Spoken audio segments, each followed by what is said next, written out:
என்ற கிராமத்தில் ராமு என்ற ஒரு சொல்லை தொழிலாளி வசித்து வந்தான். அவன் பொதி மூட்டையை சுமந்து செல்ல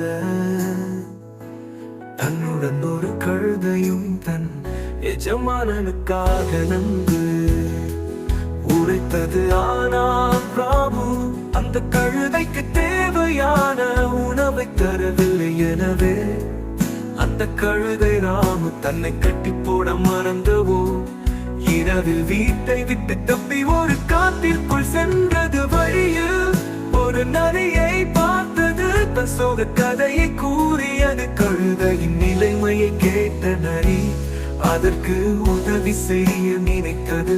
ஒரு பெரிய தோட்டத்திற்கு அழைத்து சென்றது.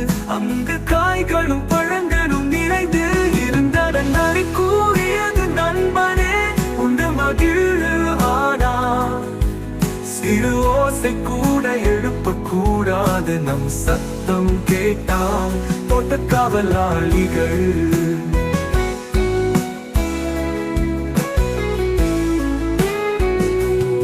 நம்மை அழித்து கொன்று போடுவார்கள் என்றது.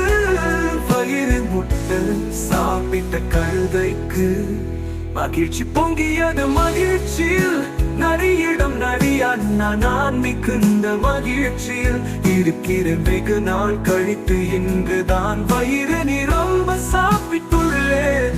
எனவே என் சந்தோஷத்தை வெளிப்படுத்த ஒரு பாடல் பாட போகிறேன் என்றது நரி. முட்டை கழுதையே, சிறு சத்தம் கூட போடக்கூடாது என்று நான் கூறியதை மறந்து விட்டாயா? பாடு, எப்படி பாடுவாய்? அமைதியாகவா என்றது கழுதை. தன் மகிழ்ச்சியை அடக்க முடியாமல் நரியின் எச்சரிப்பையும் மீறி